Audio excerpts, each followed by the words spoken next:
सदाशिवसमारम्भां शङ्कराचार्यमध्यमाम् अस्मदाचार्यपर्यन्तां वन्दे गुरुपरम्पराम्। ॐ अथातो ब्रह्मजिज्ञासा जन्माद्यस्य यतः शास्त्रयोनित्वात् तत्तु समन्वयात्। બ્રહ્મસૂત્રમાં પહેલો અધ્યાય, પહેલો પાદ, ચોથું અધિકરણ અને ચોથું સૂત્ર તત્વ સમન્વયાત આ સૂત્ર ચાલી રહ્યું છે. આપણા પુસ્તકમાં 181માં પાના ઉપર બીજી લાઈન ભાષ્યમાં અતઃ અવિદ્યાકલ્પિત સંસારિત્વ નિવર્તનેન નિત્યમુક્ત આત્મસ્વરૂપ સમર્પણાત ન મોક્ષસ્ય અનિત્યત્વ દોષઃ.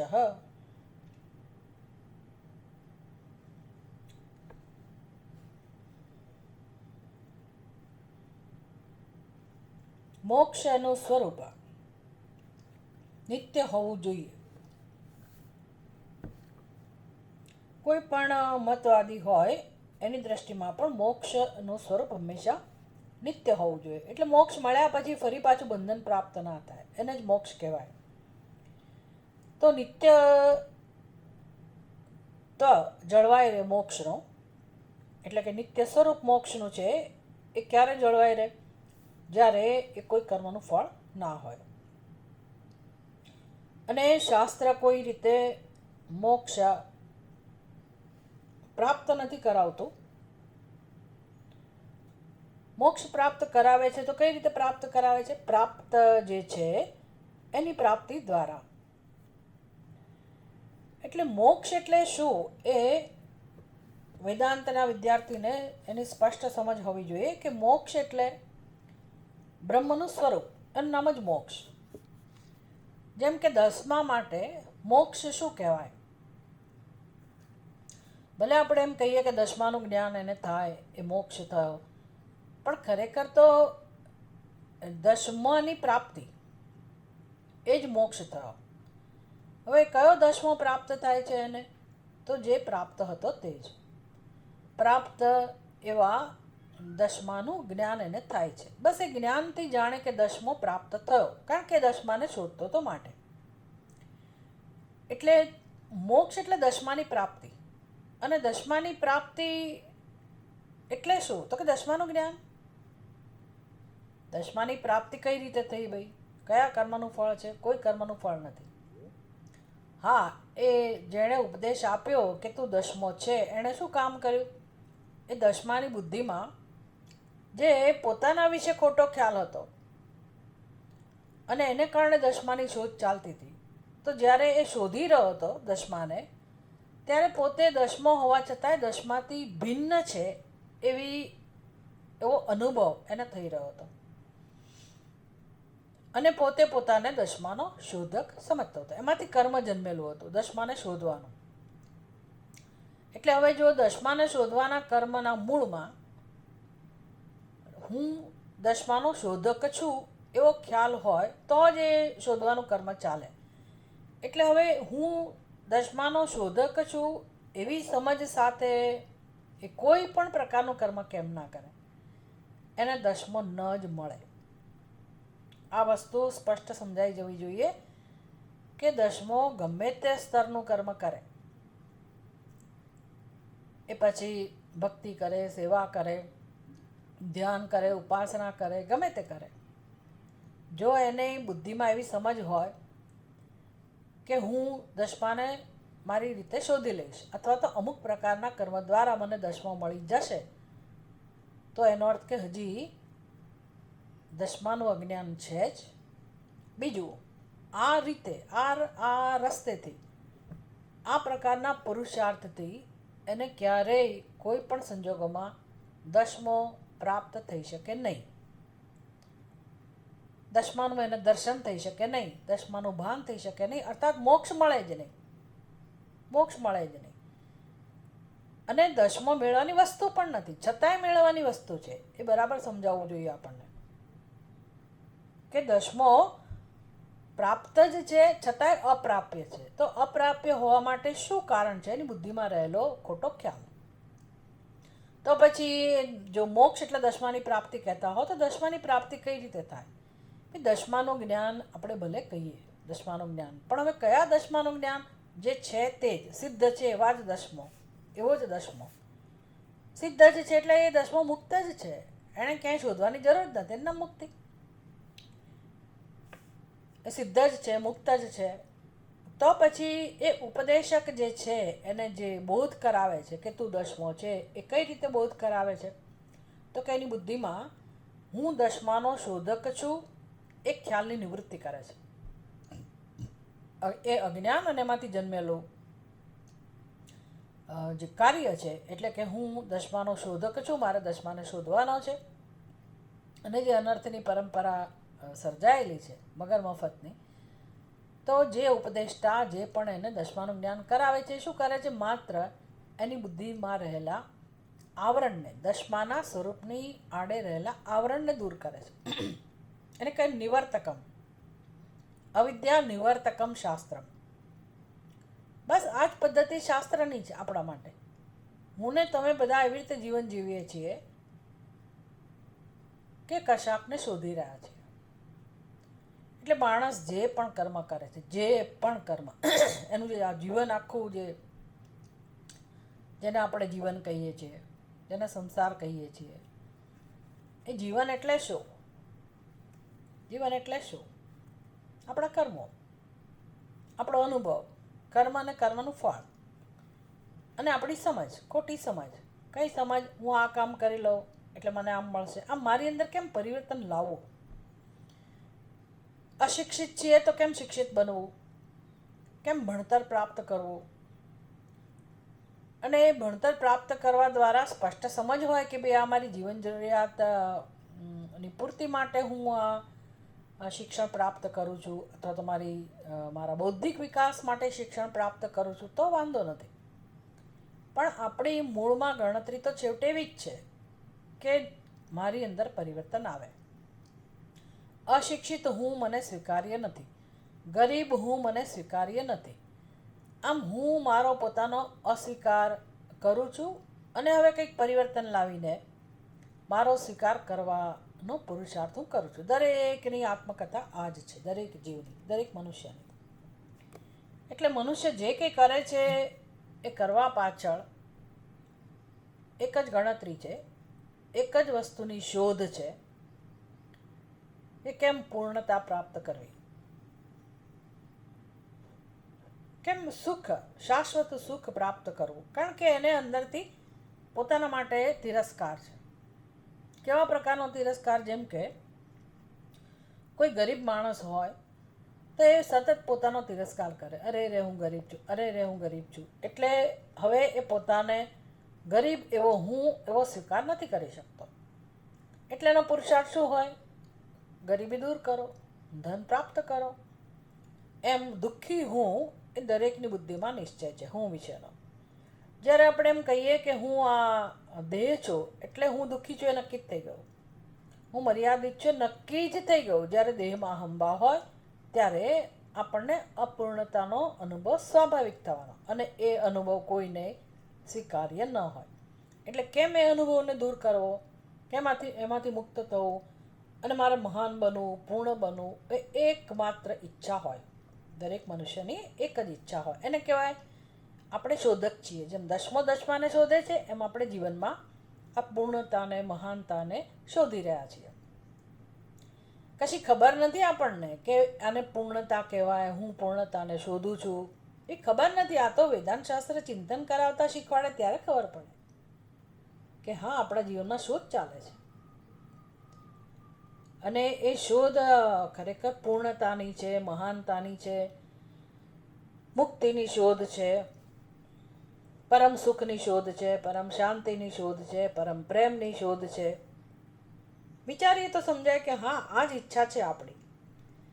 સંબંધો દ્વારા, પ્રવૃત્તિ દ્વારા, જાત જાતના અનુભવો દ્વારા આપણી એકમાત્ર આ પૂર્ણતાના અનુભવની જ ઈચ્છા છે અને આપણે એને કર્મ દ્વારા શોધીએ છીએ. એટલે દરેકનો એવો ખ્યાલ છે કે આ કરવાથી આ પ્રાપ્ત થાય.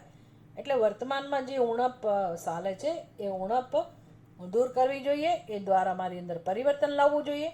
એટલે ગરીબ હું એ ખ્યાલ દૂર થાય એવું પરિવર્તન લાવું અને ધનવાન હું એવો મારો ખ્યાલ બનાવું અને પછી ધનવાન હું એવો અનુભવ થાય એમને મુક્તિ. એ આપણી સમજ છે. તો મને શાંતિ મળશે, તો મને સુખ મળશે. આમ જાત જાતની સમજ આપણી બુદ્ધિમાં છે કે હું મારી અંદર એ ગમે તે સમજ હોય પણ એની પાછળ પ્રયત્ન આપણો કેવો હોય છે, મારી અંદર પરિવર્તન લાવવું. અત્યારે આપણે જેવા છીએ એવા આપણને સ્વીકાર્ય નથી અને પરિવર્તન લાવીને હું મારી પૂર્ણતાને પ્રાપ્ત કરવા ઈચ્છું છું. એટલે પૂર્ણતા એ ખરેખર મારું સ્વરૂપ છે ખબર નથી. પૂર્ણતાની ઈચ્છા છે એ પણ મને ખબર નથી. અને સંસાર ચાલે છે, જીવન ચાલે છે, જગત ચાલે છે. દરેક જીવો આ રીતે જીવન જીવે છે. કોઈકને કંઈક પ્રાપ્ત કરવું છે, કોઈકને કંઈક પ્રાપ્ત કરવું છે. મોટે ભાગે અર્થ અને કામ જેને આપણે કહીએ છીએ તે. પણ એમાંય કોઈકને માટે કશીક વસ્તુ ઇષ્ટ હોય, કોઈકના માટે કોઈક વસ્તુ અનિષ્ટ હોય. એટલે ઇષ્ટની પ્રાપ્તિ, ઈચ્છિત વસ્તુની પ્રાપ્તિ એ આપણા જીવનનું ધ્યેય બનેલું છે. અને જે અનિષ્ટ જે છે એને કેમ દૂર કરવું, ટાળવું, એ ગણતરી હોય છે આપણી. અને આપણા જીવનમાં કર્મો ચાલે છે. પછી આ બધું જ્યારે આપણે જાણીએ ત્યારે સમજાય કે આ કર્મો કંઈ જળ વસ્તુ નથી. ભલે આમ જળ હોય પણ એ કર્મમાં આપણે લાગેલા છીએ, આપણે વીંટળાયેલા છીએ કર્મોની સાથે. અને એ કર્મનો સિદ્ધાંત આપણને સ્પર્શે છે દરેક કર્મો દ્વારા અને આપણે કર્મમાં બંધાતા જઈએ. જેમ પેલો કોશેટો એ પોતાની લાળમાં બંધાતો જાય, પોતે જ પોતાની લાળમાં બંધાતો જાય અને પછી મુક્ત થવા પ્રયાસ કરે. એમ આપણે આપણા જ કર્મો દ્વારા, કર્મફળ દ્વારા, એના સંસ્કાર દ્વારા બંધાતા જઈએ છીએ, બંધાયેલા છે, બંધનનો અનુભવ કરીએ છીએ અને મુક્તિ ઈચ્છીએ છીએ. આવું તો ક્યારે સમજાય? સત્સંગ કરીએ ત્યારે. બાકી કોઈને આવી સમજ નથી, કોઈને સમજ નથી. બધાને એમ જ છે કે ઓહો અમે સુખી અથવા અમે દુઃખી, ક્યારેક સુખી થઈશું, આવી સમજ સાથે જીવે છે. અને અમે જાણે કે મરવાના જ નથી. અને આ જ સત્ય છે. આજે જન્મ મળ્યો છે એ જ પરમ સત્ય છે એવું માનીને જ આપણે જીવન જીવીએ છીએ. આજુબાજુ બધાય મરે છે, રોજ રોજ મરે છે, ક્ષણે ક્ષણે જન્મય થાય છે અને મૃત્યુ થાય છે. પણ આપણે જાણે કે અહીંયા જ છીએ, આવા જ રહેવાના છીએ અને આ જ મારું જીવન છે, આ જ સત્ય છે, હું અને મારું, મારી દુનિયા. બસ આવી મોહ, મૂઢતા એમાંથી જાગતા નથી. આપણે એને સ્થિર માનીને, સત્ય માનીને જીવીએ છીએ. અને રોજ સવાર પડે છે, એના એ કર્મો, એનો વ્યવહાર, અને દિવસ પૂરો થાય વળી નવો દિવસ ઉગે. એમાં આપણું આયુષ્ય વીતી રહ્યું છે. દિને આમિન્યો સાયં પ્રાત શિશિર વસંતો પુનરાયાત. શિયાળો ગયો, ઉનાળો આવ્યો, ઉનાળો ગયો, ચોમાસું આવ્યું, ચોમાસું જઈ રહ્યું છે, શિયાળો આવશે. આમ ક્રમ ચાલે છે. આપણે મસ્તીમાં, પોતાના મોહમાં, મોહ નિદ્રામાં આપણે પોતાનું જીવન જીવી રહ્યા છીએ. સત્સંગ કરીએ ત્યારે સમજાય કે ભાઈ આપણે આવા જીવનમાં ખરેખર જે શોધી રહ્યા છીએ એ તો જાણીએ કે શેની શોધ ચાલે છે, શેની શોધ ચાલી રહી છે એ તો જાણીએ. તો પછી સમજાશે આ બધી વસ્તુઓ કે ભાઈ આ શંકરાચાર્યજી આટલો બધો શ્રમ ઉઠાવીને આપણને ખરેખર શું સમજાવવા ઈચ્છે છે. તો કે તમે જે કંઈ કર્મ કરો છો એ કર્મ તમારી ઈચ્છાને અનુરૂપ નથી. તમારું આખું જીવન તમે ગમે તેવા કર્મો કરતા હો, એ કર્મ તમારી ઈચ્છાની પૂર્તિ કરનારા નથી. કેમ? તો કે તમારી ઈચ્છાને તો ઓળખો. તમારી ઈચ્છા પૂર્ણતાની ઈચ્છા છે, પરમ સુખની ઈચ્છા છે, નિત્ય સુખની ઈચ્છા છે. અને કર્મ શું કરે? આપણે પરિવર્તન લાવવા ઈચ્છીએ છીએ એટલે શું? અનિત્ય વસ્તુને વરેલા છીએ, અનિત્ય વસ્તુને સમર્પિત છીએ. એટલે મળે છે ખરું બધું, પણ પાછું જતું રહે છે, કાં તો આપણે જતા રહીએ છીએ. આમ અનિત્ય એવા વાતાવરણમાં અનિત્ય વસ્તુની સાથે આપણે સંકળાયેલા છીએ, એને સત્યતા આપીએ છીએ અને નિત્ય વસ્તુને શોધીએ છીએ. ઈચ્છા નિત્ય સુખની છે અને આપણે પ્રયત્ન કરીએ છીએ અને જેની અપેક્ષા રાખીએ છીએ, અનિત્ય દ્વારા નિત્યની અપેક્ષા રાખીએ છીએ. એટલે આપણી ઈચ્છા પૂરી થઈ શકે એવું જ નથી. તો નિત્ય કોને કહેવાય? તો નિત્ય એને જ કહેવાય જે કોઈ કર્મના ફળ રૂપે પ્રાપ્ત ના થાય. નિત્ય એને કહેવાય જે હોય જ, જે સિદ્ધ જ હોય, એને જ નિત્ય કહેવાય. તો મોક્ષ નું સ્વરૂપ જો આપણે સમજ્યા હોઈએ કે દસમો જ ખરેખર મોક્ષ છે, એમ આત્મા જ મોક્ષ છે. આપણું સ્વરૂપ બ્રહ્મ એ જ ખરેખર મોક્ષનું સ્વરૂપ છે. દસમાને દસમો ક્યારે મળે? એમ આત્માને આત્મા ક્યારે મળ્યો કહેવાય. આત્મા એટલે સચ્ચિદાનંદ, આત્મા એટલે પૂર્ણતા, આત્મા એટલે શાશ્વત સુખ, આત્મા એટલે પરમ શાંતિ. એ ક્યારે મળે? તો કે દસમો દસમાને ક્યારે મળે? તો કે જાણે ત્યારે. એમ હું મારા સ્વરૂપને જાણું ત્યારે. જાણવું એટલે વળી પાછું આ તો સચ્ચિદાનંદ સ્વરૂપ, ચૈતન્ય સ્વરૂપ આત્માની વાત છે, જે જ્ઞાન સ્વરૂપ છે, પ્રકાશ સ્વરૂપ છે. એને જાણનારો કોણ હોઈ શકે? એને કેવી રીતે જાણી શકાય? એટલે કહે છે કે ભાઈ એને એ જણાઈ જ રહ્યો છે, પણ ખોટી રીતે જણાઈ રહ્યો છે. દસમો જણાઈ રહ્યો છે, એનું જ્ઞાન છે, પણ એનું યથાર્થ જ્ઞાન નથી. આ આપણો પ્રશ્ન છે. જેમ દસમો જ્યારે એવું માને છે કે હું દસમાને શોધી કાઢીશ, કે મારે દસમાને શોધવો જોઈએ, એનો સંકલ્પ છે અને એને પોતાનો અનુભવ છે કે હું દસમો નથી, એવો જે એનો અનુભવ છે, દસમાનો શોધકનો અનુભવ, શોધકપણાનો અનુભવ, એ અનુભવ એટલે દસમાનો જ અનુભવ થયો ને. પણ એ યથાર્થ અનુભવ નથી. એમ આપણે અનુભવીએ છીએ કે સુખને ઈચ્છનારા એવા આપણે, દુઃખી એવા આપણે, તો એ અનુભવ તો બ્રહ્મનો જ છે, પણ યથાર્થ અનુભવ નથી. એટલે શાસ્ત્ર શું કરે? શાસ્ત્રને ખબર છે કે આપણને જેમ દસમાની ખબર છે કે દસમો સિદ્ધ જ છે, દસમો પ્રાપ્ત થવાની વસ્તુ નથી, તો હવે એનો પ્રશ્ન કે એની સમસ્યા કે એનું દુઃખ કેવી રીતે દૂર કરી શકાય? તો કે એની બુદ્ધિમાં જે આવરણ છે એ આવરણ દૂર કરો. જે પણ પ્રક્રિયા, જે પણ ઉપાય અજમાવીએ, એ ઉપાય એવો હોવો જોઈએ કે બુદ્ધિમાં જે આવરણ છે એ દૂર થાય. એ આવરણ દૂર કરવા માટે તમે જે હાથમાં લો તે ઉપાય. હવે આવરણ એટલે શું? અરીસાને સાફ કરવો હોય તો અરીસો મેલો છે તો એને શું કહેવાય? તો કે અરીસાની ઉપર આવરણ છવાયેલું છે, કે એમાં પ્રતિબિંબ સ્પષ્ટ પડતું નથી.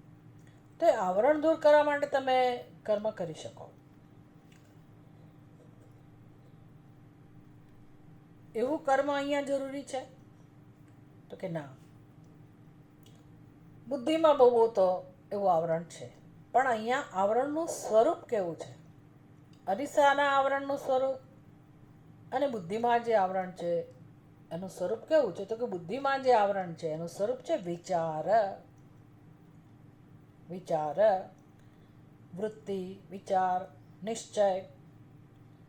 પછી તમે એને સંસ્કાર કહો, વાસના કહો, રાગ દ્વેષ કહો, જે કેવું કહો, આ બધું આવરણ છે. પણ એ બનેલું છે શાનું? તો કે વિચારોનું, વૃત્તિઓનું,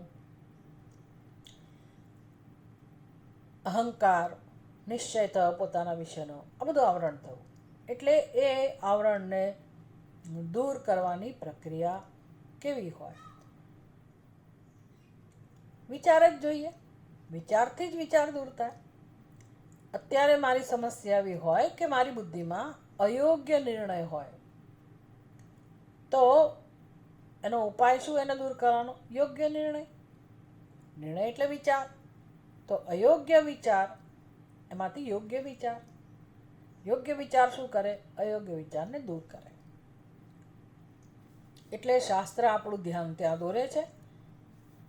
એટલે ભાષ્યકાર કહે છે કે અવિદ્યા કલ્પિત સંસારિત્વ. આપણી બુદ્ધિની સમસ્યા શું છે? આપણે સંસારી છીએ, પણ આપણું સંસારિત્વ, સંસારીપણું કેવું છે? કલ્પિત. કલ્પિત. તમ સંસારી ન હસી, આ ઉપદેશ છે. એ તું સંસારી નથી, પણ મારી બુદ્ધિમાં આ જ ખ્યાલ છે કે હું સંસારી. અમે તો સંસારી, અમે તો આવા, અમે તો તેવા, અથવા હું પાપી, હું પુણ્યશાળી. આ બધો સંસારનો ભાગ છે. કલ્પના છે પોતાના વિશેની. હું મનુષ્ય, હું સ્ત્રી, હું પુરુષ. આમ આત્માને આપણે આ બધા અવિચારો વડે સંબંધિત કરી દીધો છે, અને સંસર્ગ કહેવાય. તો અવિદ્યા કલ્પિત સંસારિત્વ એ આપણી સમસ્યા છે. અને શાસ્ત્ર શું કરે છે? એનું નિવર્તન કરે છે, એને દૂર કરે છે. સંસારિત્વને દૂર કરે છે. અને શાસ્ત્રનું તાત્પર્ય શેમાં છે? નિત્ય મુક્ત આત્મ સ્વરૂપ સમર્પણાત. એટલે શાસ્ત્રને તો એક જ કામ કરવું છે કે આપણા નિત્ય મુક્ત સ્વરૂપનું આપણને કોઈક રીતે દર્શન થાય. એટલે જેમ જેમ આવરણ દૂર થતું જાય તેમ તેમ આપણને આપણા અસ્થિવાદી પ્રિય સ્વરૂપ, નિત્ય મુક્ત જે આત્માનું સ્વરૂપ છે એનું દર્શન થાય. એ થવાનું જ છે, કારણ કે એ સ્વયં પ્રકાશ છે. એમાં શાસ્ત્રે કંઈ કરવાની જરૂર નથી. અવિદ્યા દૂર કર્યા પછી શાસ્ત્રે કે મને કશું કહેવાની જરૂર નથી. હા, શાસ્ત્ર એવું સમજાવે, જરૂર એવું એને સમજાવવું જ પડે કે ભાઈ આ જે સ્વરૂપ છે એ આખા બ્રહ્માંડનું અધિષ્ઠાન છે. આ જે આત્મ સ્વરૂપ છે, અનુભવાય છે, એ માત્ર આ શરીરનું અધિષ્ઠાન છે એવું નહીં, સમસ્ત બ્રહ્માંડનું અધિષ્ઠાન છે, એક અને અદ્વિતીય છે. એ શાસ્ત્ર એ કહેવાનું હોય. અને શાસ્ત્ર કહે છે. પણ શાસ્ત્રનું સમર્પણ ક્યાં છે? ફોકસ ક્યાં છે? શાસ્ત્ર શેને વરેલું છે? શાસ્ત્રની નિષ્ઠા શેમાં છે? શાસ્ત્રનું પ્રયોજન શેમાં છે? તાત્પર્ય શેમાં છે? નિત્ય મુક્ત આત્મ સ્વરૂપનું દર્શન કરાવવા. આવું હોવાથી નિત્ય જે મુક્ત છે એવા જ આત્માનું દર્શન મને થાય છે. તે દર્શન થવું એનામાં જો મોક્ષ હોય તો મોક્ષ કેવો સાબિત થયો? નિત્ય. મોક્ષસ્ય નિત્યત્વ. માટે કોઈ એવું કહેતું હોય કે એટલે આપણે સમજવાનું છે કે મોક્ષ નિત્ય જ હોવો જોઈએ, અને દરેકની સંમતિ એમાં હોય. કોઈ મોક્ષને અનિત્ય તરીકે સ્વીકારી શકે નહીં. મોક્ષ નિત્ય જ હોવો જોઈએ. એટલે ભાષ્યકાર કહે છે આ જ રીતે નિત્ય મોક્ષની પ્રાપ્તિ થાય. આ સિવાય નિત્ય મોક્ષની પ્રાપ્તિનો કોઈ ઉપાય જ નથી. જો બીજા કોઈ ઉપાયો તમે કહેતા હો તો એ મોક્ષનું સ્વરૂપ નિત્ય ના હોઈ શકે. એ અનિત્ય નક્કી થાય. કશાકના ફળ દ્વારા જો પ્રાપ્ત થનારો મોક્ષ હોય તો એ અનિત્ય નક્કી થાય. અનિત્ય મોક્ષ સ્વીકાર્ય ન હોય. તો પછી વારે વારે તમારે મોક્ષ માટે પુરુષાર્થ કરવો પડે તો એ મોક્ષ જ ના કહેવાય ખરેખર. એટલે હંમેશ માટે દુઃખમાંથી મુક્તિ એ મોક્ષનું સ્વરૂપ છે, એ બ્રહ્મનું સ્વરૂપ છે, અને એ સિદ્ધ જ છે. નિત્ય હોવાથી સિદ્ધ જ છે. માટે ત્યાં કેવળ અને કેવળ અવિદ્યાની નિવૃત્તિ એકમાત્ર ઉપાય છે. અવિદ્યાની નિવૃત્તિ જ્ઞાનથી થાય. એટલે જ્ઞાન પ્રાપ્તિ આપણે એવું કહીએ છીએ. હવે ભાષ્યકાર સમજાવે છે યસ્ય તુ 181 પાના પર યસ્ય તુ. યસ્ય એટલે બીજા મતવાદીઓ કે જેમના માટે, તું એટલે પરંતુ, જેના માટે મોક્ષનું સ્વરૂપ નક્કી નથી. એટલે નિત્ય મોક્ષ છે એવું નક્કી નથી. જેણે માની જ લીધું છે કે આને જ મોક્ષ કહેવાય, એવા લોકો. એટલે આપણા સમાજમાં જ, આપણી આજુબાજુ આપણે હોઈ શકીએ કે મોક્ષ કોને કહેવાય? તો કે મૃત્યુ પછી પ્રાપ્ત થનારો હોય. ભલે આ જન્મમાં નહીં તો કોઈ પણ જન્મ, પણ મૃત્યુ પછી પ્રાપ્ત થાય કઈ રીતે પ્રાપ્ત થાય? તો કે હું વૈકુંઠમાં જાઉં, કૈલાસધામમાં જાઉં, વૈકુંઠધામમાં જાઉં, પરમધામમાં જાઉં, કોઈ ધામમાં જાઉં, કોઈ જગ્યાએ જાઉં. કેવી જગ્યા? જ્યાં ભગવાન શ્રી કૃષ્ણ હોય, અથવા રામજી હોય, અથવા શિવજી હોય. શિવલોકમ અવાપનોતિ, શિવલોકમ અવાપનોતિ, શિવલોકની પ્રાપ્તિ. આ બધા અનેક સ્વરૂપ આપણે જાણીએ છીએ મોક્ષના, એટલે કે એને મોક્ષ કહેવાય.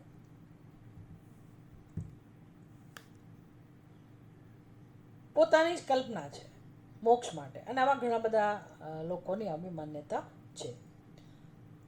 તો આને અનિત્ય મોક્ષ, કારણ કે તમે ત્યાં જાઓ કોઈ ધામમાં, તો ત્યાં પણ શું હોય? મારું અસ્તિત્વ તો એવું ને એવું જ હોય, કારણ કે હું ત્યાં જનાર, એટલે હું જુદી, એ લોક જુદો. પછી ત્યાં જે ભગવાનના ધામમાં ગયે, ભગવાને મારા કરતાં જુદો. પછી મારી જેવા અનેક સાધકો હોય, કેટલાય ભક્તો હોય, કેટલાય સેવકો હોય, અને એ બધાનું પણ ત્યાં સ્થાન હોય. એટલે જેવું અહીંયા છે એવું જ ત્યાં વાતાવરણ ઊભું થાય, આવી સ્થિતિ હોય. તો એ મોક્ષ કઈ રીતે કહી શકાય? પણ આવા લોકો જે માને છે, યસ્ય તુ ઉત્પાદ્ય મોક્ષ, ઉત્પાદ્ય એટલે ઉત્પન્ન થયેલો, કશું કરવાથી. એ લોકમાં હું ક્યારે જાઉં? કોઈ સત્કર્મ કરું ત્યારે. એટલે કર્મના ફળ રૂપે જે પ્રાપ્ત થયેલું હોય એને ઉત્પાદ્ય કહેવાય, ઉત્પન્ન થયેલો મોક્ષ. તસ્ય, આવી જેની માન્યતા છે એના માટે કાર્યમ અપેક્ષતે ઇતિ યુક્તમ, ભાઈ એને કોઈ કર્મ કરવાની જરૂર પડે એ યોગ્ય છે, સમજી શકાય એવું છે. અને એ કર્મ માનસમ, વાચિકમ, કાયિકમ વા, એટલે એ કર્મ કાં તો માનસ સ્તરનું હોય, કાં તો વાચિક વાણીના સ્તરનું હોય, અથવા તો કાયિકમ કાયાના સ્તરનું હોય. માનસમ મનના સ્તરનું, વાણીના સ્તરનું, કે કાયાના સ્તરનું, કોઈ પણ કર્મ હોય. કર્મની અપેક્ષા હોય કોના માટે? જેની સમજ છે કે મોક્ષ ઉત્પાદ્ય છે. યસ્ય તુ ઉત્પાદ્ય મોક્ષ, જેની મોક્ષની સમજ આવી છે કે મોક્ષ પ્રાપ્ત થનારી વસ્તુ છે, એટલે કે હમણાં નથી, ભવિષ્યમાં મને પ્રાપ્ત થશે, તો ચોક્કસ એણે કંઈક કર્મ કરવું જ પડે. કર્મની અપેક્ષા હોય જ, કાં તો એ કાયાના સ્તરનું કર્મ હોય, કાં વાણીના સ્તરનું, અને કાં તો મનના સ્તરનું. એ યોગ્ય છે. બીજું, તથા વિકાર્યત્વે જ, ભાષ્યકાર કહે છે કે ઉત્પાદ્ય હોય અથવા તો વિકાર્યત્વે જ, કાં તો મોક્ષને તમે વિકાર્ય સમજતા હો. ઘણા સંપ્રદાય એવા છે કે એવું માનતા હોય કે તમારે આત્માને શુદ્ધ કરવો જોઈએ. જ્યારે આત્મા શુદ્ધ થાય સંપૂર્ણપણે, ત્યારે મોક્ષ પ્રાપ્ત થયો કહેવાય. એટલે એને કહેવાય વિકાર્ય. જેમ ઘરમાં કચરો પડ્યો હોય અને આપણે સફાઈ કરીએ હોય અને પછી શાંતિ થાય કે કેવું ઘર સરસ થઈ ગયું, તો જે અશુદ્ધ હતો અને એને તમે શુદ્ધ કર્યું, એને કહેવાય વિકાર લાવ્યા, કંઈક પરિવર્તન લાવ્યા. એટલે હવે એ પદાર્થ કેવો છે? વિકારી, પરિવર્તન લાવી શકાય. એટલે આત્માને લોકો વિકારી સમજે છે કે જેમાં પરિવર્તન લાવી શકાય. તો તમારે કર્મની જરૂર પડે, કર્મ કરવું જ પડે. વિકાર બે પ્રકારના હોઈ શકે, જેમ કે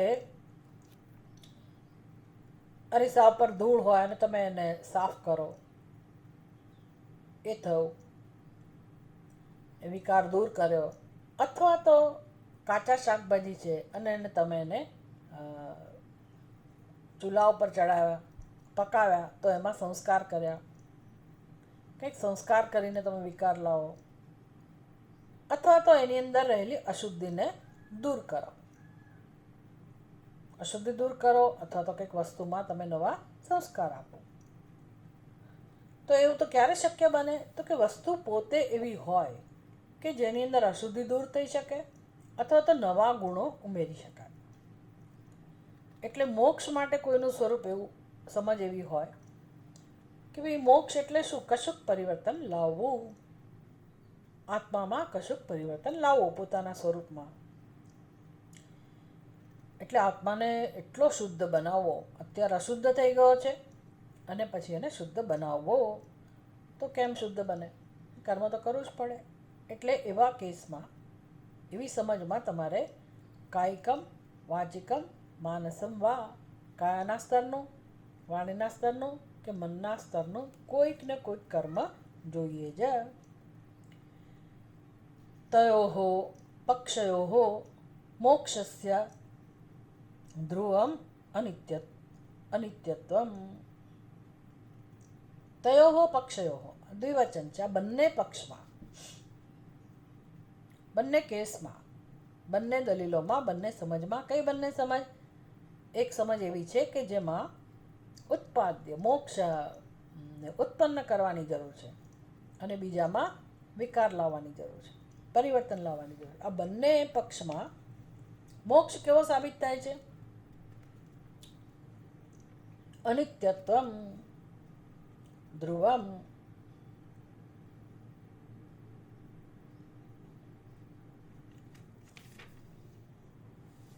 ધ્રુવમ એટલે નિશ્ચિત. આ બંનેમાં નક્કી થઈ ગયું કે મોક્ષ કેવો છે? અનિત્ય. સ્પષ્ટ થઈ ગયું.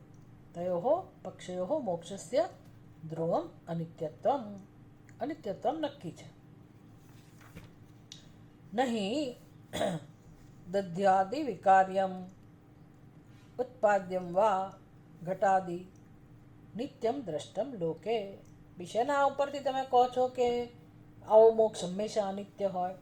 તો કે જુઓ, એક ઉત્પાદ્ય વસ્તુની વાત કરી. મોક્ષ ઉત્પાદ્ય હોય તો એ ઉત્પન્ન કર્યો અને મને મોક્ષ મળે. બીજું વિકાર્ય, એમાં કંઈક ફેરફાર કર્યો અને મોક્ષ પ્રાપ્ત થયો. તો આ બંને અનિત્ય જો હોય એવું શેના પરથી કહો છો? તો કે તમે જુઓ જગતમાં નજર કરો. દધ્યાદિ વિકાર્યમ. દધી આદિ, દધી એટલે દહીં. દહીં પછી તમે એમાંથી આગળ વધો એટલે છાશ, એમાંથી આગળ વધો એટલે માખણ, એમાંથી આગળ વધો એટલે ઘી. આ બધું કેવું કહેવાય? વિકારી, વિકાર્યમ. સારું, દૂધમાં તમે મેળવણ નાખ્યું એટલે દૂધમાં વિકાર આવ્યો, દહીં બની ગયું. હવે શું થશે? દહીં બની ગયું, દહીં બની ગયું, દહીં બની ગયું. કેટલા દિવસ દહીં રહે? કેટલા દિવસ ટકાવી રાખો? ડીપ ફ્રીઝમાં રાખો, આ કરો તે કરો, તો શું? કેટલી બધી વસ્તુ આપણને એમ હોય કે ફ્રીઝમાં કંઈ ના થાય, પણ ડબ્બા ખોલીએ ત્યારે ખબર પડે કે એમાંય પેલી ફૂગ લાગી જતી હોય. દહીંમાંય આ બધું થાય. અહીંયા દહીં દ્રષ્ટાંત આપ્યું એટલે આપણે એની વાત કરીએ. તો બધી વસ્તુઓ જેમાં વિકાર આવેલો જ છે, તો એનું ભવિષ્ય કેવું હોય? તો કે વિકાર આવવાનો જ. કેળા લઈ આવ્યા, રાખી મૂક્યા, 1 દિવસ 2 દિવસ 3 દિવસ, ખલાસ.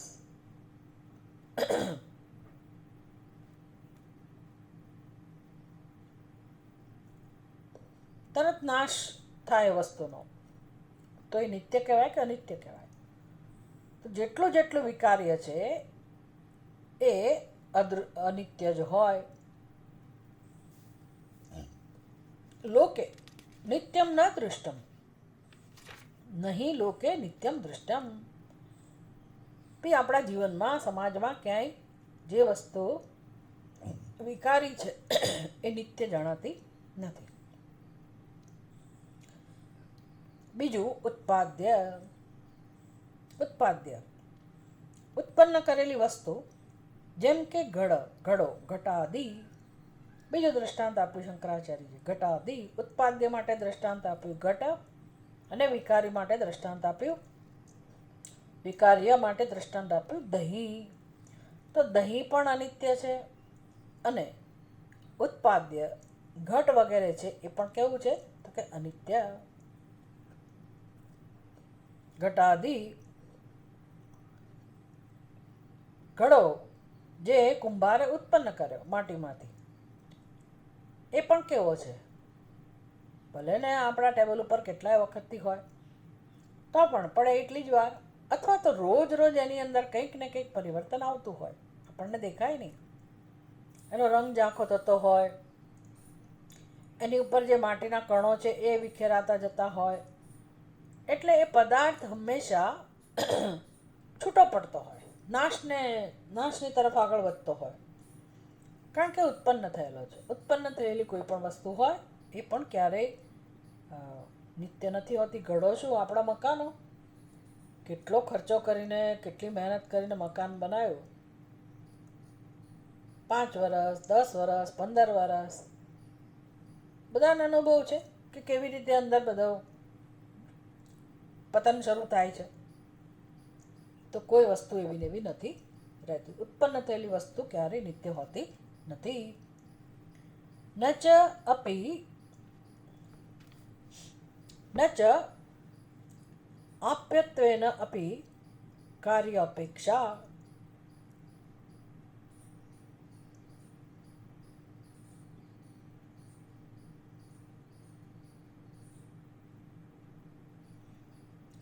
તો 4 રસ્તા છે વસ્તુને મેળવવાના. મોક્ષ મેળવવાની વસ્તુ હોય તો 4 રસ્તા છે.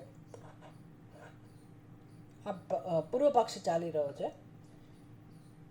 એટલે જે લોકો માટે મોક્ષ અનિત્ય છે, તો અનિત્ય જે લોકો માટે મોક્ષ પ્રાપ્ત કરવાની વસ્તુ છે, ઉત્પાદ્ય અથવા વિકાર્ય, બે રસ્તા બતાવ્યા કે મોક્ષ પ્રાપ્ત કરવાની વસ્તુ હોય તો પછી ઉત્પાદ્ય ઉત્પન્ન કરીને પ્રાપ્ત કરો, અથવા વિકાર પરિવર્તન લાવીને પ્રાપ્ત કરો.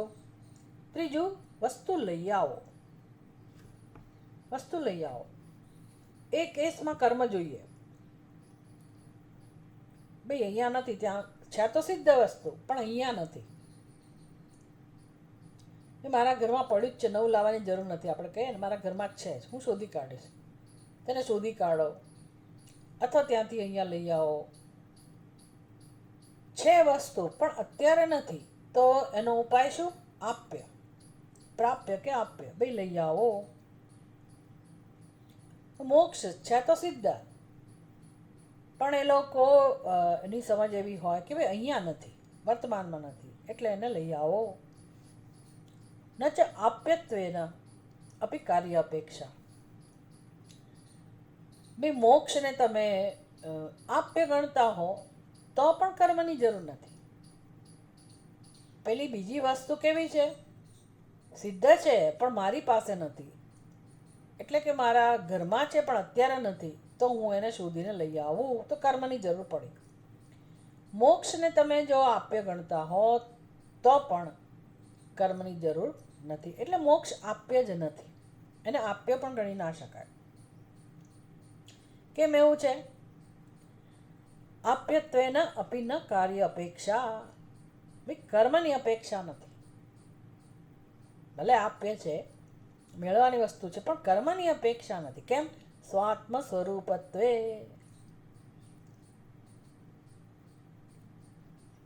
સ્વ આત્મ સ્વરૂપત્વે સતી અનાપ્યત્વાદ. સ્વાત્મ સ્વરૂપત્વે સતી, સતી સપ્તમી. મોક્ષ એટલે કે બ્રહ્મ આત્મા,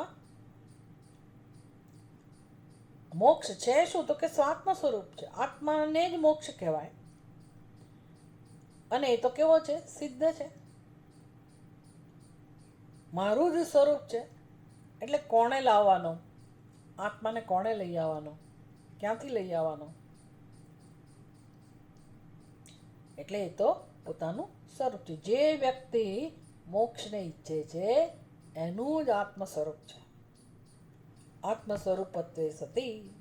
મોક્ષનું તો આવું સ્વરૂપ છે. માટે ન આપ્યત્વાદ, અનાપ્યત્વાદ, એને લાવી શકાય એવું પણ નથી. એટલે મોક્ષ મેળવવાની વસ્તુ પણ નથી, લઈ આવવાની વસ્તુ પણ નથી, ઉત્પન્ન કરવાની વસ્તુ પણ નથી, વિકાર લાવવાની વસ્તુ પણ નથી.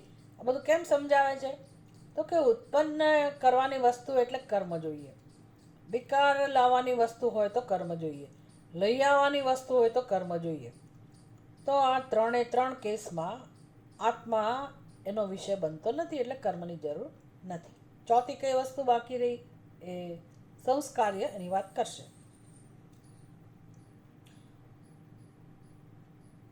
સ્વરૂપ વ્યતિરિક્તત્વે અપી બ્રહ્મણઃ ન અપ્યત્વમ. ભાઈ મને મારા આત્મ સ્વરૂપે અનુભવ નથી થતો.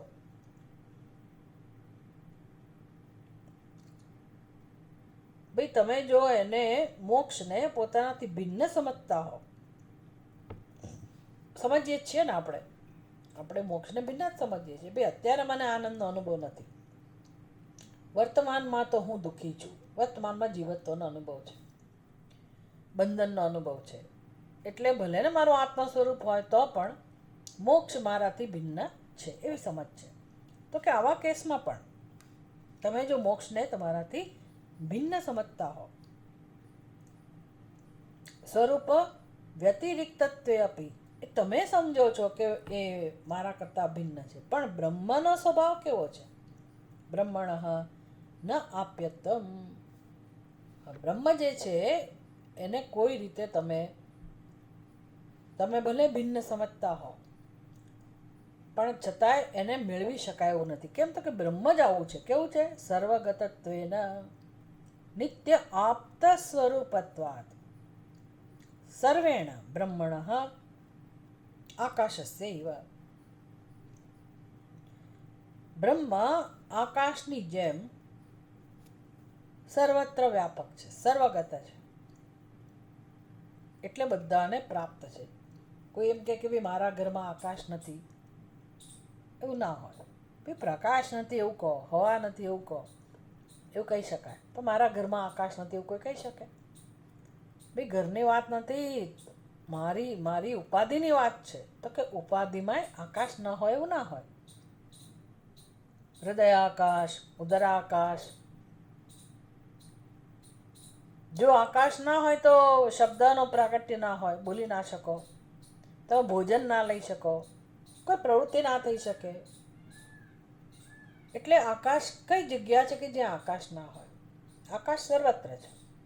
તો આકાશનું અધિષ્ઠાન, આકાશનો આધાર, આકાશનો પણ આત્મા સચ્ચિદાનંદ સ્વરૂપ બ્રહ્મ, સચ્ચિદાનંદ સ્વરૂપ આત્મા, અસ્થિભાતિ પ્રિય સ્વરૂપ બ્રહ્મ,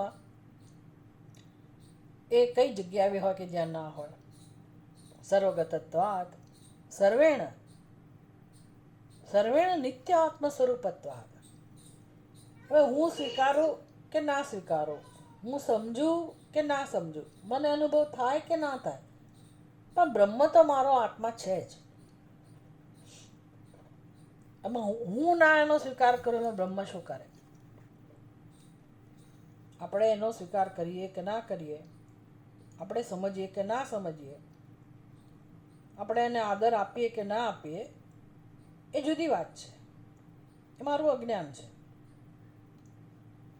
પણ બ્રહ્મ એના મૂળ સ્વરૂપમાં, સચ્ચિદાનંદ સ્વરૂપમાં જ, કારણ કે એના સ્વરૂપમાં કોઈ રીતે પરિવર્તન તો ક્યારેય શક્ય નથી. એટલે એનો જે સ્વભાવ છે, એનું જે સ્વરૂપ છે, એ સ્વરૂપમાં બ્રહ્મ તો દરેક જીવનું અધિષ્ઠાન છે. સર્વના હૃદયમાં હુંના રૂપમાં એ જ બ્રહ્મ અનુભવાઈ રહ્યું છે. પછી મેં એના ઉપર ઘણા બધા આરોપ કરેલા છે, તેમાં બ્રહ્મ શું કરે? હું એને નથી આદર આપતી, હું એનો સ્વીકાર નથી કરતી, હું એને સમજવા તૈયાર નથી થતી, એમાં બ્રહ્મ શું કરે? બ્રહ્મ શું કરી શકે? એ તો દરેકનો આત્મ સ્વરૂપ છે જ. એટલે સર્વગતત્વેન નિત્ય આત્મ સ્વરૂપત્વાत् સર્વેણ. આવું હોવાથી બ્રહ્મ આપ્ય બનતું નથી. આપ્ય એટલે મેળવવાનો વિષય. બ્રહ્મ કોઈના માટે મેળવવાનો વિષય બનતું જ નથી. એટલે કર્મ માટેની જે 3 શરતો છે કે કયા સંજોગોમાં કર્મની જરૂર પડે: ઉત્પાદ્યમાં, વિકાર્યમાં, આપ્યત્વ હોય તો પછી કર્મની જરૂર પડે. ચોથી વસ્તુ છે સંસ્કાર્ય. સંસ્કાર્ય એટલે કે બ્રહ્મમાં સંસ્કાર કરવાના હોય. મોક્ષનું સ્વરૂપ એવું હોય કે જેમાં મારે સંસ્કારની જરૂર હોય. સંસ્કાર દ્વારા હું મોક્ષ પ્રાપ્ત કરું. અત્યારે મને મોક્ષ પ્રાપ્ત નથી, પણ સંસ્કાર કરવાથી મને મોક્ષ પ્રાપ્ત થાય. આમ તો દરેક રીતે તમે જ્યારે એવું વિચારો કે ઉત્પાદ્ય કે વિકાર્ય કે આપ્ય કે સંસ્કાર્ય, એમાં એટલું તો નક્કી થઈ જ ગયું કે અત્યારે મોક્ષ નથી અને મારે એને મેળવવાનો છે. એટલે મોક્ષ મેળવવાની વસ્તુ થઈ. જો એવું હોય, આત્મા કે બ્રહ્મા ન હોય અને એને ઉત્પન્ન કરવાનું હોય તો કર્મની જરૂર પડે. બ્રહ્મ અશુદ્ધ થઈ ગયું હોય, બ્રહ્મ એટલે આત્મા અશુદ્ધ હોય અને મારે એને શુદ્ધ બનાવવાનો હોય તો કર્મની જરૂર પડે.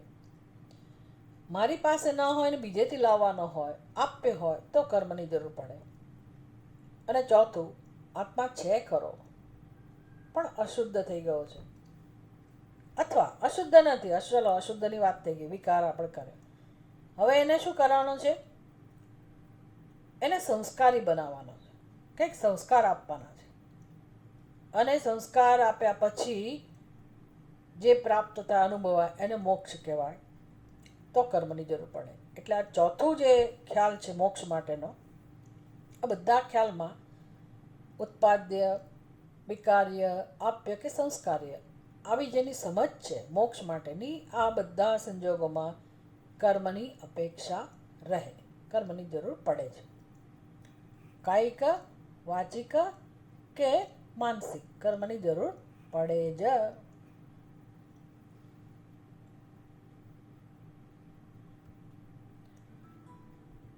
પણ આત્મા આનો વિષય નથી.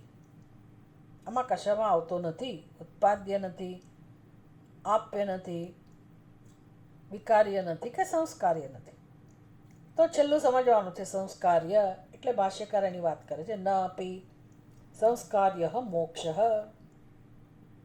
યેન વ્યાપારમ અપેક્ષેત. મોક્ષનું સ્વરૂપ સંસ્કાર્ય પણ નથી કે જેથી કોઈ વ્યાપાર, વ્યાપાર એટલે આપણું ગુજરાતી વ્યાપાર, વેપાર એવું નહીં. વ્યાપાર એટલે પ્રવૃત્તિ, કર્મ. સંસ્કાર્ય પણ નથી મોક્ષ કે જેથી એમાં કોઈ પ્રવૃત્તિ કે કર્મની જરૂર પડે. સંસ્કારો હિ નામ સંસ્કાર્યસ્ય ગુણાધાનેન વા સ્યાત દોષ અપનયનેન વા. સંસ્કાર કોને કહેવાય? સંસ્કારો હિ નામ, સંસ્કાર કોને કહેવાય? સંસ્કારની વ્યાખ્યા શું? તો કે જે સંસ્કાર્યસ્ય, સંસ્કાર્યસ્ય જેની અંદર તમારે સંસ્કાર આપવાના છે. ઓકે ને, ઉપનયન સંસ્કાર આપ્યા, અનેક પ્રકારના સંસ્કાર, 16 જેટલા સંસ્કારમાં આપણે માનતા હોઈએ તો એવા સંસ્કાર. તો જેને સંસ્કાર આપવાના છે એને કહેવાય સંસ્કાર્ય. ઘણી જગ્યાએ એવી ભાષા વપરાય કે ભાઈ આપણે કાચું શાકભાજી લાવ્યા હોય, સલાડ, તો એક મત એવો હોય કે ભાઈ કાચું ન ખવાય, એક મત એવો હોય કે કાચું ખવાય. હવે અમુક સલાડ કાચું ખવાય, અમુક સલાડ હોય તો કાચું ના ખવાય એવું માનનારા હોય. એટલે એ લોકો શું કહે છે, ભાઈ આને થોડા સંસ્કાર કરી આપો. એટલે સંસ્કારમાં બીજું કશું નહીં, બેને અગ્નિનો સ્પર્શ કરાવો, એને કાં તો સ્ટીમ કરી દો, કાં તો એને સહેજ વઘારી દો. એને એની ભાષામાં એ લોકો એવું કહે કે સંસ્કાર કરો. તો સંસ્કાર્ય એ શાકભાજી સલાડને સંસ્કાર્ય કહેવાય કે જેની ઉપર આ ક્રિયા થઈ શકે. તો એ રીત કેવી હોય સંસ્કાર આપવાની? ગુણ આધાનેન, કાં તો તમે એમાં ગુણનો વધારો કરો, એટલે મરચું મીઠું નાખો, ગુણનો વધારો કર્યો, કે એમાં સ્વાદનો ઉમેરો કર્યો. અથવા વા દોષ અપનયનેન, દોષ અપનયન, ભાઈ કઠોરતા હોય તો એ દૂર કરો, એને કઈ દોષને દૂર કરો. તો સંસ્કાર આપવાની બે રીત હોય. જેને સંસ્કાર આપવાના હોય એ સંસ્કારીય વિષયમાં કાં તો તમે ગુણની વૃદ્ધિ કરો, ગુણનું આધાન કરો, એમાં ગુણોને લાવો, અથવા તો એમાં જે કંઈ દોષ હોય એ દોષને દૂર કરો. આ બંને કાર્યને સંસ્કાર કહેવાય. હવે આ તો કોની વાત છે? આત્માની, મોક્ષની વાત છે. મોક્ષનું સ્વરૂપ એટલે આત્મા જો નક્કી થયું હોય, મોક્ષ એટલે બ્રહ્મ નક્કી થયું હોય. નક્કી થયું હોય એટલે સમજવાનું છે આપણે. શાસ્ત્ર એવું નથી કહેતું કે મોક્ષ એટલે આત્મા, મોક્ષ એટલે બ્રહ્મ. આપણે સમજવાનું છે કે ભાઈ આપણે પોતે મોક્ષ ઈચ્છીએ છીએ. અને મોક્ષનો અર્થ શું થાય? દુઃખમાંથી મુક્ત થવું. દુઃખમાંથી મુક્ત થવું એનું મોક્ષ. ભાઈ આત્મા દુઃખી છે જ નહીં. આત્માને દુઃખનો સ્પર્શ જ નથી. આત્માને કોઈ બંધન અડક્યું જ નથી. અને આત્મા હંમેશા એક જ સ્વરૂપમાં છે અને છે જ. અને જે કંઈ છે આત્મા છે, આત્મા સિવાય કશું નથી. આ બધી સમજ આપણને હોય તો આપણે આ વસ્તુને સ્વીકારી શકીએ, સમજી શકીએ કે હા, મોક્ષ છે જ. આત્મા જ મોક્ષનું સ્વરૂપ છે. અને આત્મા છે જ માટે નિત્ય છે. મોક્ષ કેવો છે? નિત્ય. હા, પ્રશ્ન રહ્યો કે આત્માને હું જેવો છે એવો સમજતી નથી, સ્વીકારતી નથી કે સમજતી નથી. અથવા તો મારી બુદ્ધિમાં આત્મા વિશે ઘણા બધા ગરબડ ગોટાળા રહેલા છે બુદ્ધિમાં. અને આવરણ છે. બસ એ આવરણ દૂર કરવાનું છે.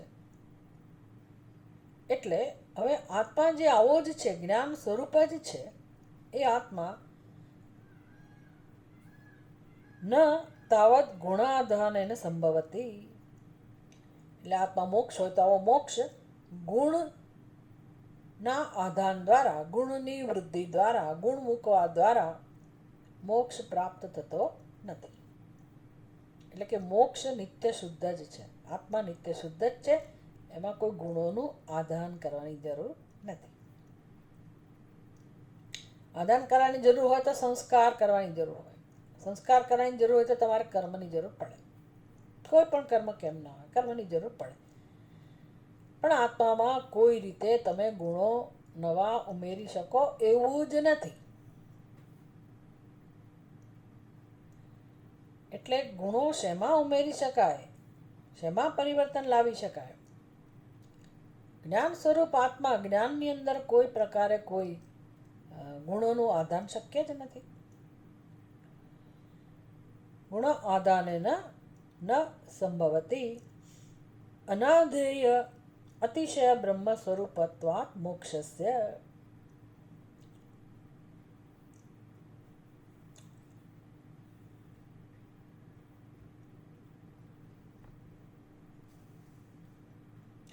આત્મા કહેવાય જ કોને? મોક્ષ કહેવાય જ કોને? મોક્ષ એટલે આત્મા. આત્મા કહેવાય જ કોને? કે જેમાં કોઈ વૃદ્ધિ થઈ જ ના શકે. ન ઉદેતી ન અસ્તમેતી. ના તો એમાં કોઈ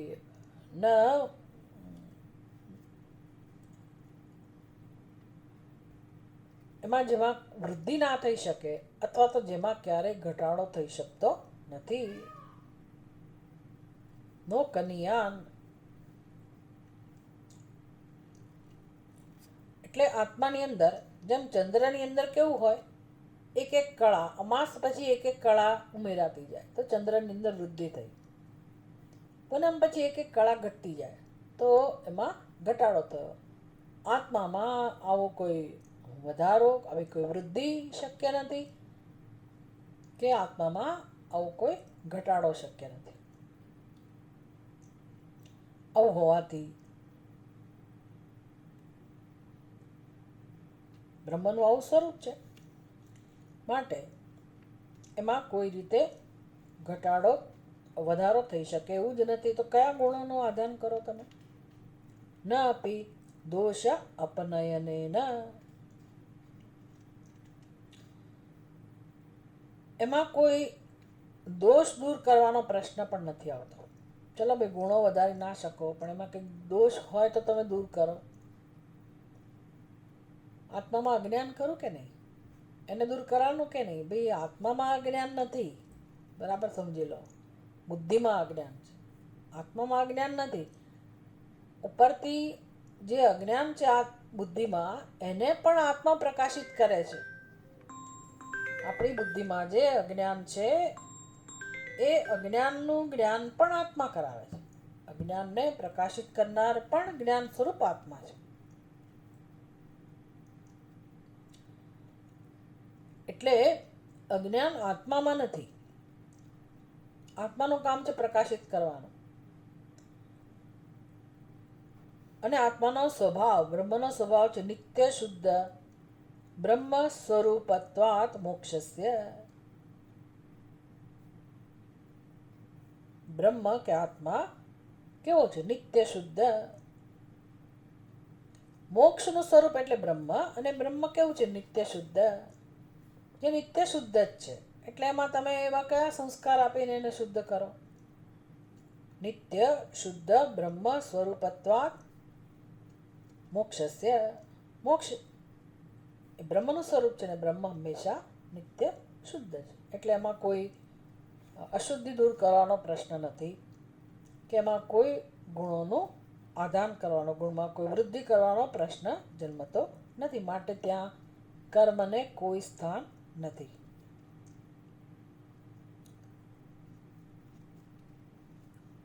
દ્રષ્ટાંત આપ્યું અશુદ્ધિ દૂર કરવાનો. સ્વ આત્મધર્મ એવ સન તિરોભૂત મોક્ષ ક્રિયયા આત્મની સંસ્ક્રિયમાણે અભિવ્યજ્યતે યથા આદર્શે નિઘર્ષણ ક્રિયયા સંસ્ક્રિયમાણે ભાસ્વરત્વમ ધર્મ ઇતિ ચેત. હવે દલીલ છે. કેમ તમે સંસ્કારીય નથી એવું કહો છો? દોષ દૂર કરી ના શકાય એવું કેમ કહો છો? અથવા ભાષ્યકાર પોતે જ સમજાવે છે કે ભાઈ આત્મામાં કદાચ કોઈ દોષ હોય, દોષ છે જ નહીં, પણ દોષ દૂર કરવાની પ્રક્રિયા ક્યારે શક્ય બને? દોષ દૂર કરવા દ્વારા આત્માને સંસ્કૃત કરવાનો જ અસંભવ છે. જેવી રીતે નિઘર્ષણ, દોષ દૂર કરવાની પ્રક્રિયા સમજાવે છે.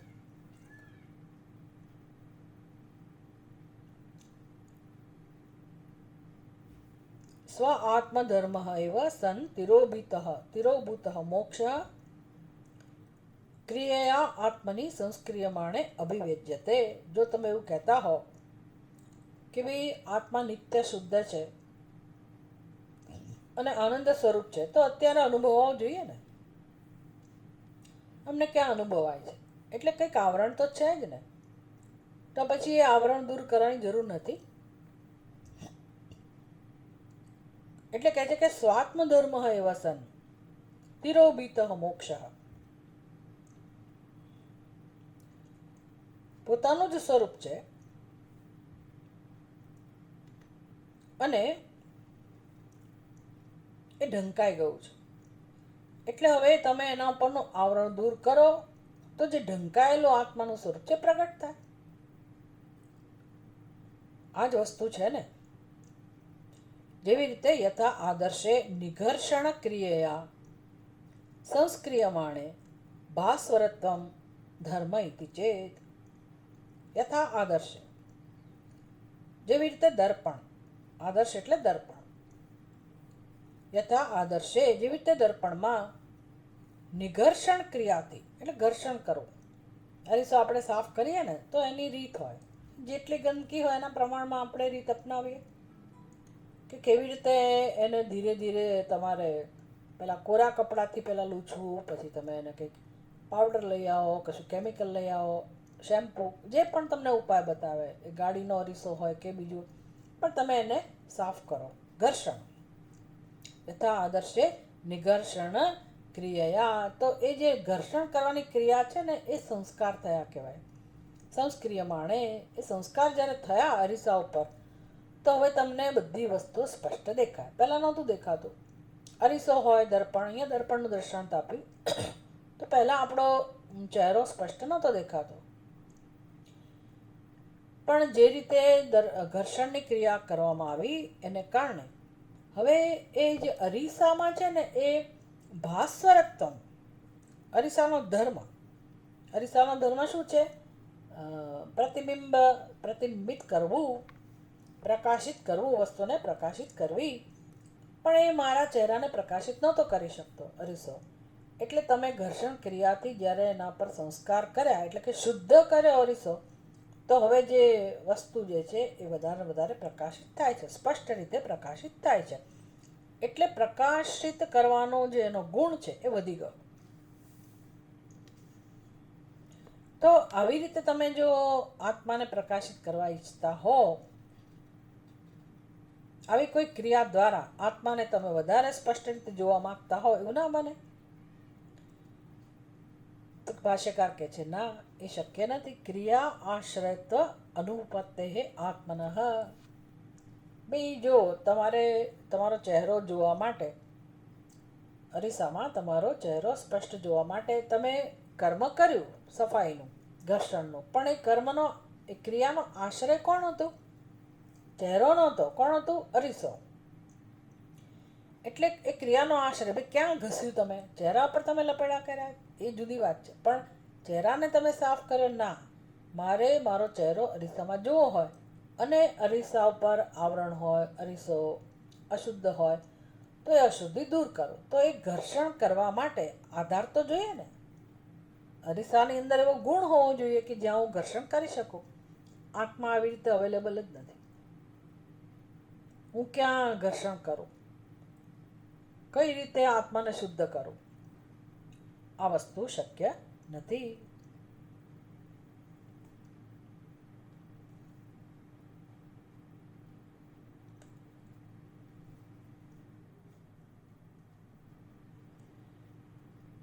અને આત્મા અત્યારે ઝાંખો ઝાંખો હોય,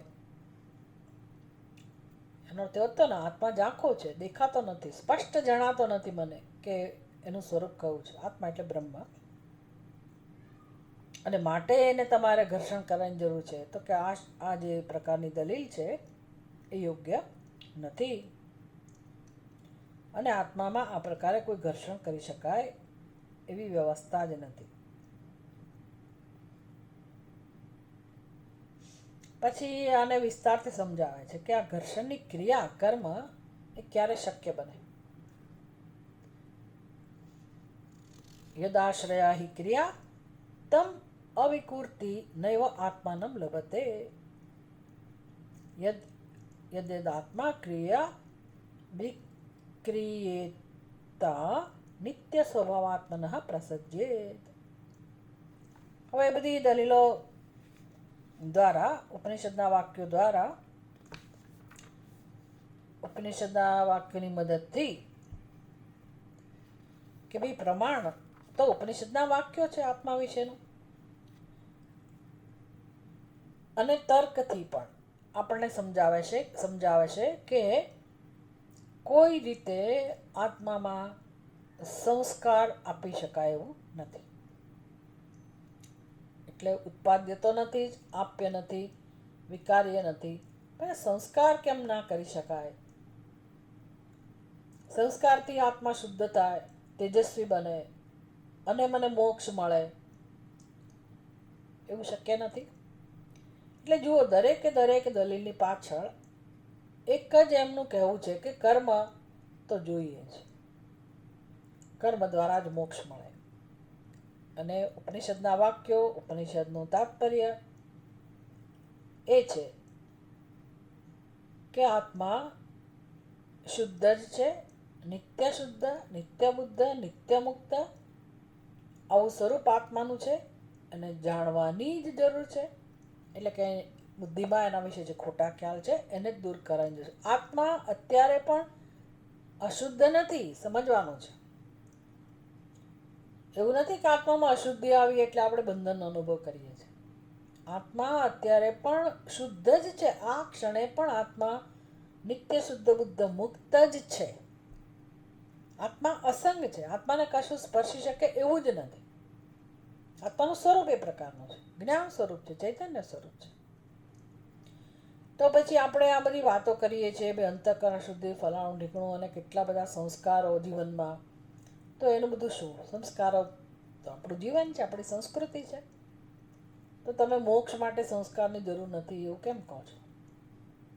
ભાઈ, મોક્ષ માટે સંસ્કારની જરૂર નથી. મોક્ષ મેળવવો જોઈએ એ સમજવા માટે સંસ્કારની જરૂર ચોક્કસ છે. કે ભાઈ, મનુષ્યનો જન્મ એના માટે છે કે હું ધીરે ધીરે ધીરે મારા આત્મ સ્વરૂપનું મહત્વ સમજું. એટલે કે મારી બુદ્ધિમાં સંસ્કારની જરૂર છે. અને એમ કરતાં કરતાં બુદ્ધિને હું તેજસ્વી બનાવું, બુદ્ધિને સૂક્ષ્મ બનાવું, કે જેથી મને મારું આત્મ સ્વરૂપ સમજવામાં સરળતા રહે. એટલે સંસ્કારની જરૂર છે. એટલે સંસ્કારનું સ્થાન છે, પણ કયા વિષયમાં છે, કયા ક્ષેત્રમાં છે, એ સ્પષ્ટતા હોવી જોઈએ.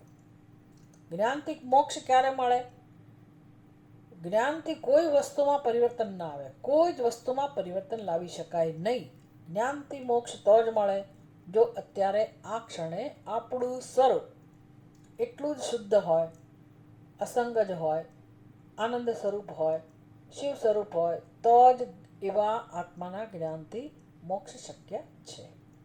કારણ કે જ્ઞાનમાં બીજું કશું સામર્થ્ય નથી. જ્ઞાન બીજું કશું ના કરી શકે. એટલે વસ્તુને જેવી છે એવી પ્રકાશિત કરી શકે. કર્મ જોઈએ, અશુદ્ધિ હોય તો દૂર કરવા માટે કર્મ ચોક્કસ જોઈએ, પણ આત્માને શુદ્ધ કરવા માટે કોઈ કર્મની જરૂર નથી. આ આપણે સમજવાનું છે. એનું આવતીકાલે આપણે જોઈશું. ઓમ પૂર્ણમદ પૂર્ણમિદમ પૂર્ણાત પૂર્ણમુદચ્યતે પૂર્ણસ્ય પૂર્ણમાદાય પૂર્ણમેવાવશિષ્યતે. ઓમ શાંતિ શાંતિ શાંતિ. હરિ ઓમ. શ્રી ગુરુભ્યો નમઃ. હરિ ઓમ. એક જ મિનિટ.